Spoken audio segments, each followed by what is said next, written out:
Bom dia a todos! Estaremos vendo nosso conteúdo inicial na disciplina de Fisioterapia e Reumatologia, o conceito de doenças reumáticas e suas relações com as principais patologias que estudaremos durante todo o nosso ano.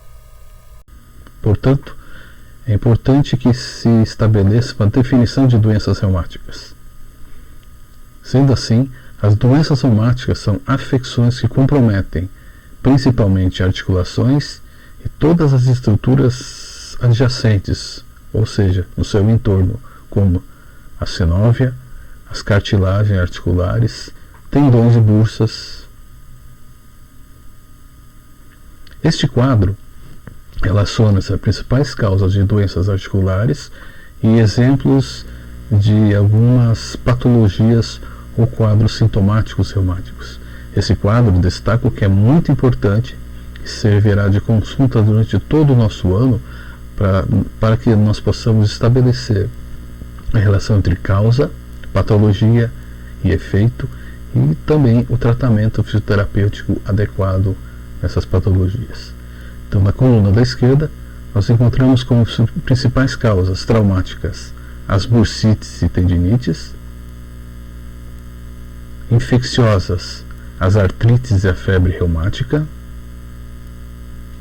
degenerativas as artroses, metabólicas a hiperuricemia ou a gota, imunológicas artrite reumatoide também, e neoplásicas câncer e suas metástases. Na nossa aula de hoje estaremos definindo com vocês as principais características dessas patologias que são mais comuns dentro do estudo das doenças reumáticas. Então veremos pela sequência a osteoartrose, a artrite reumatoide, a hiperuricemia, a febre reumática, tendinites e bursites. A osteoartrose.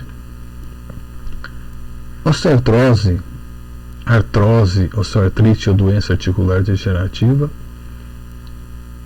na articulação são sinônimos para que aconteça um processo de degeneração progressiva na cartilagem articular associada à formação de ossos, que são os famosos osteófitos, nas bordas articulares.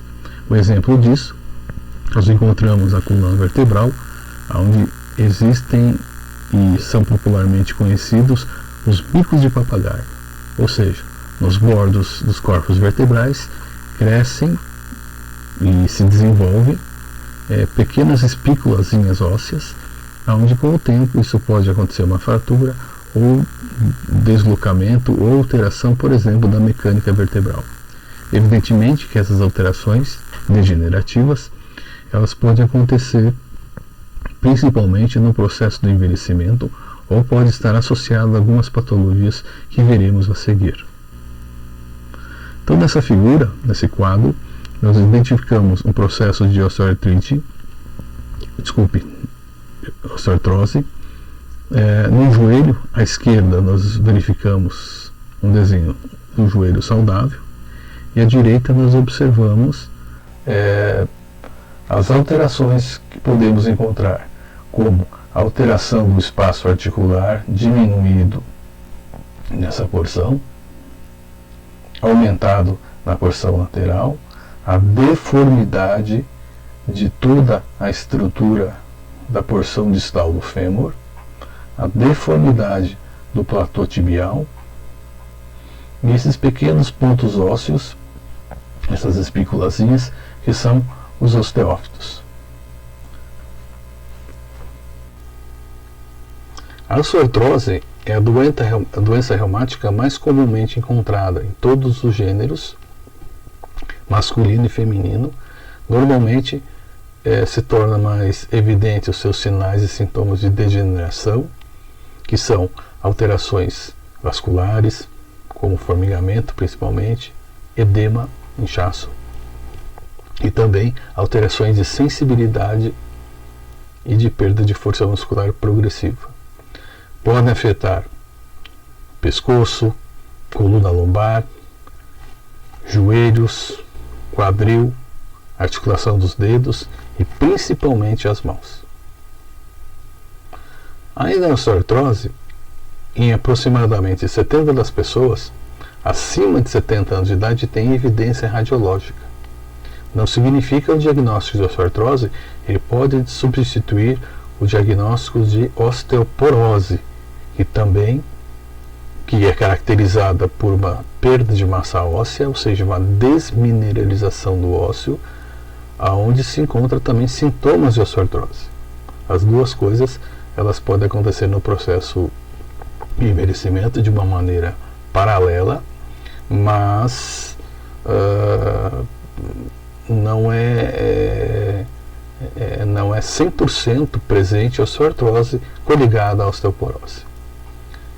Ou seja, desses 70% de pessoas acima de 70 anos de idade, somente metade desenvolve algum sintoma. Como já falei anteriormente, sintomas vasculares, neurológicos, musculares. Importante lembrar que pessoas obesas apresentam alto risco de osteoartrose em joelhos e em quadril. E se for do gênero feminino, onde encontramos na região de quadril uma desmineralização óssea acelerada, que é conhecida como osteoporose, pode levar a fraturas. Essas fraturas podem ser espontâneas, sem um mecanismo de trauma ou com o próprio mecanismo de trauma. Os fatores que podem estar associados e isolados podem provocar a osteoartrose. Ou seja, o uso e o desgaste normal das articulações, um sobrepeso nessas articulações, lesões nas estruturas ligamentares que vão dar equilíbrio para essas articulações e lesões também musculares, e como resultado de um processo fisiológico do envelhecimento. As principais causas da osteoartrose estariam religadas com hereditariedade e principalmente a utilização intensiva e inadequada das articulações. Evidentemente, quando se fala nesse sentido, existe também uma correlação com a atrofia ou também com uma má utilização também da parte muscular, que vai dar sustentação a essas articulações, tanto de grande porte como de pequeno porte. Sintomatologia: na sua fase aguda, a dor, que pode acontecer em ciclos que se cronificar e depois se agudizar novamente. Quanto mais crônico o quadro, leva a deformidades articulares, limitação de movimentos, e todos esses sinais e sintomas, que são os principais, podem levar a uma progressão para uma perda da função articular. Muitas vezes, em graus avançados, o próprio líquido sinovial, aquele líquido que está dentro da articulação, ele pode passar do seu estado líquido para o estado gel e também para um estado mais endurecido, onde pode levar a uma fusão articular, aí com a perda total do movimento dessas articulações. Outra patologia é a artrite reumatoide. É uma doença crônica, multissistêmica, que tem etiologia desconhecida.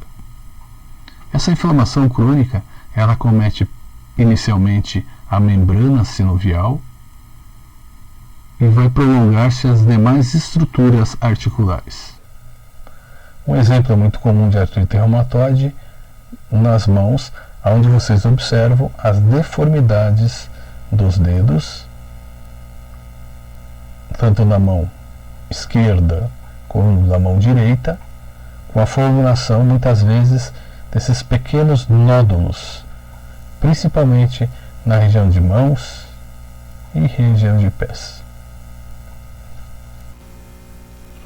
As causas da artrite reumatoide são desconhecidas e alguns estudos mostram que algumas pessoas herdam essa tendência para desenvolver artrite reumatoide que estão ligadas a alguns marcadores genéticos. Ela aparece em qualquer idade, é mais comum em indivíduos de 25 a 60 anos de idade, com maior frequência na faixa etária de 35 a 50 anos de idade, e mais uma vez não há cura para essa patologia, existe um controle. Os sintomas mais comuns da artrite reumatoide são os seguintes: uma rigidez articular periférica porque se encontra nos dedos, principalmente nos dedos das mãos e pés, quadro de dor, inchaço ou edema.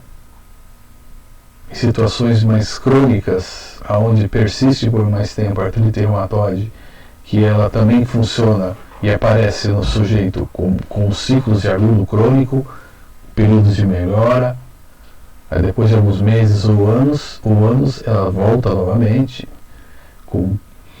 que leva também a um caso de fadiga ou cansaço muscular. Quadro genérico de mal-estar, perda de apetite, febre. E quanto mais crônico for o quadro, pode levar ao quê? A situações de quadros de depressão, quadros de isolamento social ou desamparo, baixa de autoestima, quadros de ansiedade e dependência tanto funcional como psicológica de outras pessoas. O tratamento da artrite reumatoide, convencionalmente, ele é farmacológico, principalmente baseado em anti-inflamatórios hormonais e os anti-inflamatórios não hormonais. Os anti-inflamatórios hormonais são os derivados da cortisona, que devem ser usados com muita cautela, pois o seu uso prolongado pode levar a alterações renais importantes, além do que alterações nas próprias articulações em que ele trata, onde ele pode acelerar o processo de uma osteoporose. Os anti-inflamatórios não hormonais são os anti-inflamatórios mais conhecidos por todos nós, como o Cataflam, que seria o diclofenaco. Existe o tratamento não farmacológico, e também, dentro nesse hall de opção, a fisioterapia se inclui com a utilização de várias técnicas, desde as técnicas com tratamento imediato, que é a curto prazo, quanto a médio e a longo prazo. A minha experiência pessoal é a utilização de algumas formas terapêuticas, como, por exemplo, a acupuntura no tratamento do quadro doloroso e no quadro edematoso. Mas existem inúmeras técnicas que podem ser usadas. Evidentemente, com o avançar da patologia e sua gravidade, a opção se torna a opção cirúrgica, que pode levar à fusão de algumas estruturas articulares para não permitir o movimento e principalmente para não acelerar o processo de uma osteoporose, que é o processo da desmineralização óssea, por exemplo. Hiperuricemia. A popular gota, ela tem a sua origem genética e é desconhecida. Ela é estudada há muitos séculos e conhecida como a doença dos reis. Ela é conhecida como a doença dos reis porque ela se manifesta em pessoas que têm uma tendência a desenvolver um processo inflamatório articular, principalmente, inicialmente, na região das bolsas sinoviais ou das sinóvias ou da cartilagem articular, que está normalmente relacionado com a parte alimentar. Quando se fala em alimentos, principalmente alimentos à base de frutos do mar e alguns alimentos baseados também em frango. A gota pode acometer as articulações, mas existe a predileção por algumas articulações. A articulação predileta para que aconteça esse edema na articulação com dor e dor sensível ao toque seria a articulação do primeiro dedo do pé. Nesse sentido, como sinal característico, ele recebe um nome próprio para isso, que nós chamamos de podagra. Essa podagra é muito comum e os locais, com exceção da podagra, mais facilmente encontrados esse edema, dor articular, dor ao toque, seriam o joelho e cotovelo. A gota ela é mais frequente em adultos jovens. Ela está fortemente associada com algumas comorbidades como hipertensão arterial, obesidade, alterações no colesterol, que seriam as dislipidemias, diabetes e insuficiência renal. Cabe uma observação que o que vai determinar se o indivíduo vai ter gota, além dos sinais e sintomas, vai ser principalmente um teste de sangue, onde se identifica alguns fatores relacionados à gota. Então, nesse sentido, é importante nós sabermos que podemos encontrar um indivíduo que durante toda a sua vida ele apresenta esse fator relacionado à gota alta e não desenvolver nenhum sinal ou sintoma. Como podemos encontrar, evidentemente, um indivíduo que apresenta reação positiva à gota e sim desenvolver sinais e sintomas. Infelizmente, também a gota não existe cura para ela. Existe um controle e também dentro desse controle a fisioterapia ela atua minimizando os sinais e sintomas e prevenindo principalmente as deformidades tanto articulares e musculares que podemos encontrar com a cronicidade do avançar da doença. Nesse quadro a seguir, nós vemos algumas ilustrações sobre a gota. Observe que no pé, nessa região, a podagra, que é muito característica da gota, um hálux valgo, desvio do primeiro dedo do pé, que vai acontecer de uma maneira crônica que pode favorecer também. E a presença de nódulos em mãos, que existe uma tendência de cronificação e formação dessas crostas, onde os nódulos existem. É muito interessante observar que em regiões principalmente de sola de pé, mãos, o aparecimento dessas crostas com esse aspecto mais amarelado e um aspecto descamativo.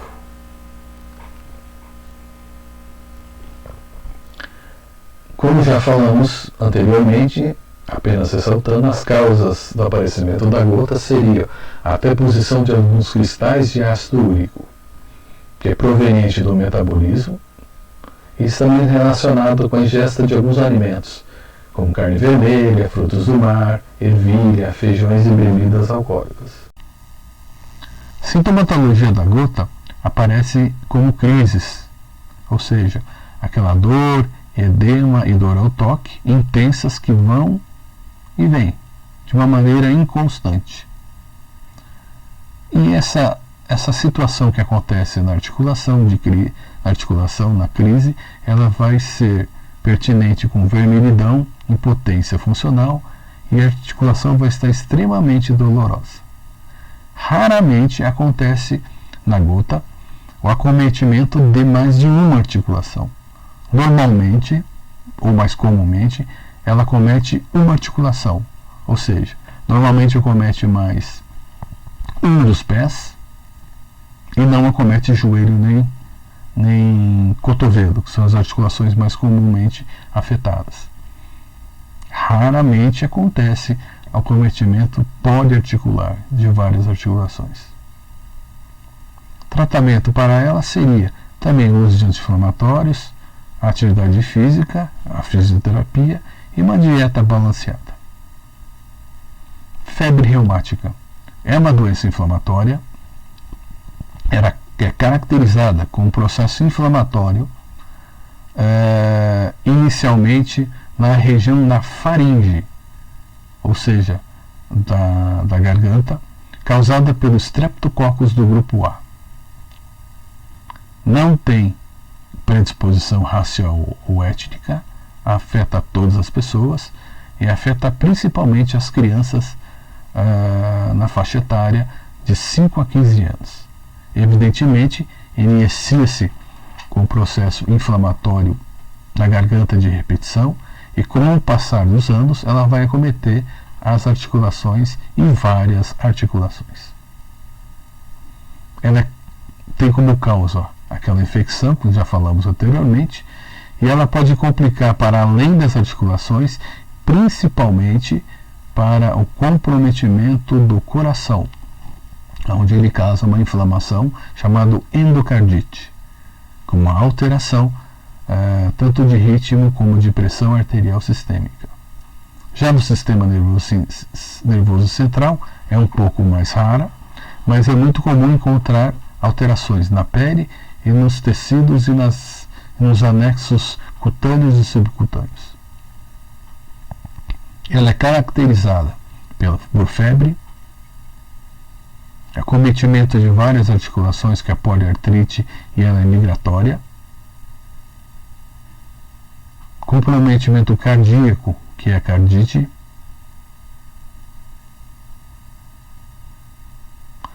e o seu tratamento não existe também uma cura específica, o que existe também é o controle de sinais e sintomas. Evidentemente que a complicação ela pode estar evidente, mais relacionada com processos inflamatórios ou infecciosos de repetição. O que se sabe é que lá no começo, quando existe uma patologia, uma inflamação de garganta, tem que se tomar muito cuidado com a utilização indiscriminada de alguns antibióticos que pode provocar uma resistência, ou então a alteração desses órgãos todos que nós vimos, principalmente coração e articulações. O principal tratamento para a utilização, para o combate à febre reumática, quando se trata de infecção pulmonar ou na garganta, seria a penicilina como agente destruidor de Streptococcus A. Tendinites. A tendinite é uma inflamação ou irritação de um tendão. Ela pode ser causada por um trauma único ou repetitivo. Ela acomete qualquer tendão em qualquer região, como ombro, punho, dedos, quadril, joelhos, tornozelos e pés. Essas inflamações e irritações de um tendão, elas podem causar micro-rupturas no tendão, que podem levar a lesões importantes relacionadas à região que ele está situado. Nesse quadro, trazemos para vocês uma pequena recordação onde existe a parte óssea, o tendão que liga o músculo ao ósseo. Lembrando que no tendão nós encontramos algumas estruturas conhecidas como órgãos tendinosos de Golgi, que são responsáveis pela pressão do músculo, ou melhor, pelo estímulo de contração ou de relaxamento muscular, mas principalmente esses órgãos de Golgi são relacionados com a propriocepção, ou seja, a percepção dos nossos segmentos corporais no espaço. Exemplificando, eu sei que eu estou usando a minha mão direita sem ficar olhando toda hora para ela. Eu sei qual dedo está esticado, se é o dedo mínimo, indicador ou polegar, sem estar olhando para ele. Eu sei quando eu estendo o meu joelho, eu faço uma flexão também do meu joelho, sem ficar olhando para ele. Então, os estímulos proprioceptivos, eles provêm aonde? Dos órgãos tendinosos de Golgi, que estão relacionados na bainha tendinosa. Aqui nesse outro quadro do meio, nós observamos uma patologia chamada tendinite do tendão patelar, que é muito comum em adolescentes e causadas principalmente pela fase do crescimento ósseo, onde os ossos crescem e o tendão está aderido a algumas estruturas ósseas, ele não acompanha esse crescimento e então ele é estirado. Nesse estiramento pode acontecer algumas lesões ou micro-rupturas relacionadas ao crescimento. Existe uma patologia, até um nome muito específico nesse quadro, que chama a síndrome de Osgood-Schlatter. Fisioterapia é importante, para tratar os sinais e sintomas locais e também para tratar as correções posturais, no caso do joelho, que podem minimizar o quadro doloroso e favorecer um crescimento, ou então um quadro postural mais equilibrado. Na última figura, nós observamos aqui a região da panturrilha e uma queixa muito comum de dor no tendão de Aquiles, que pode estar próxima da região do calcanhar ou no meio da panturrilha. Por experiência clínica, sabe-se que essas lesões de tendão de Aquiles, quanto mais próximas ao calcanhar, mais graves elas são. Porque normalmente se trata de um trauma, violento ou não, onde ocorre uma situação chamada avulsão tendinosa. Como vocês observam nesse quadro, o tendão ele é ligado na sua base ao calcânio. E quando acontece o fenômeno da avulsão, o esforço é tão grande, lesional, que ele arranca um pedaço do periósteo do calcânio. Lesões mais superiores, como no meio da panturrilha, elas apresentam um prognóstico melhor de recuperação. As bursites. Bursite é o quê? É uma inflamação ou irritação de uma bursa, que é aquela estrutura que envolve as articulações. Acontece em todas as idades, e o muito importante é que é uma condição temporária que pode tornar-se permanentemente ou crônica. No caso, vocês estão observando em roxo ou azul um pouco mais escuro a estrutura do ombro chamada bursa, que envolve toda essa localidade, aonde ela pode sofrer ação mecânica de estiramento dos tendões, alteração de conformidade no ombro, no caso do ombro, na região do acrômio, na parte óssea, na região do acrômio, impactação da parte proximal do braço, enfim, várias patologias que podem mudar a biomecânica dessa região do ombro, por exemplo.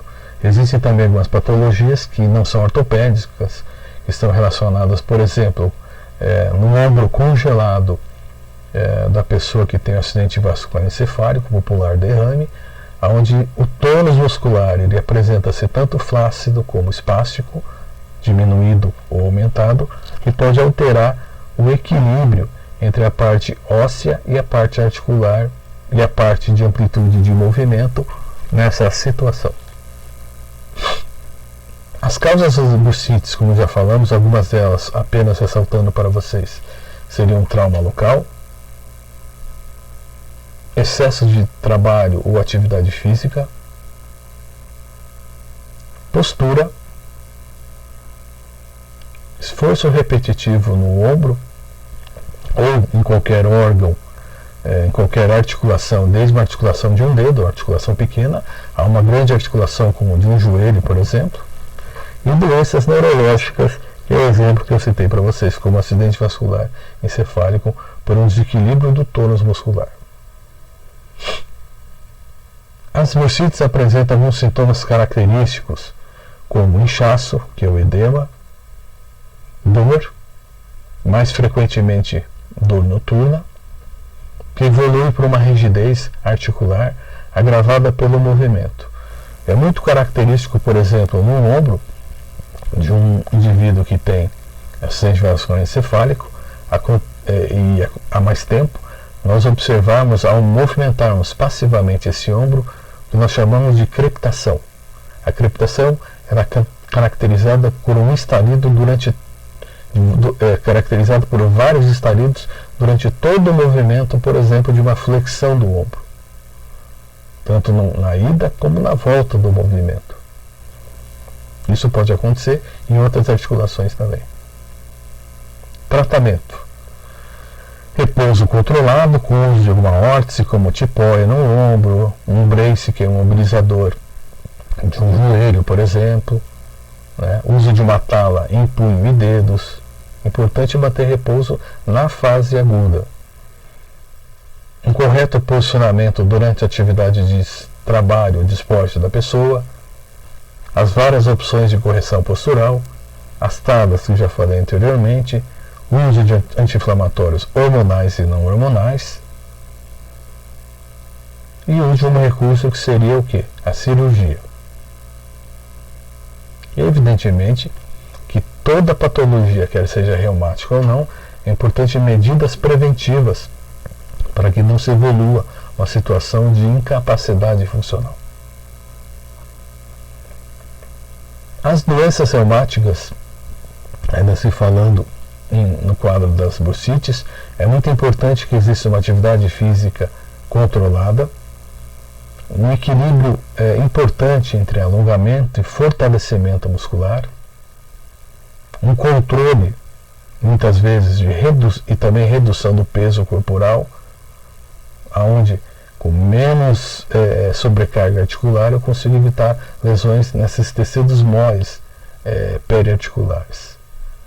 Interessante também o item de conhecer a dor, fazer que o paciente conheça essa dor, se é uma dor apenas das artículas periarticulares, se envolve alguns tendões, se envolve comprometimentos vasculares, como edema de um braço ou de uma perna, se envolve também alterações de sensibilidade. É muito importante isso. Como atividades alternativas, é importante um destaque, onde existe já faz algum tempo no Sistema Único de Saúde, um protocolo adotado e referenciado pelo SUS de atividades complementares. E nessas atividades complementares nós encontramos a utilização do Doin, yoga, acupuntura, homeopatia, meditação, dentre outras. Obrigado pela presença e qualquer dúvida, por favor, me consulte através do e-mail mcpereira@unicentro.br. Até mais.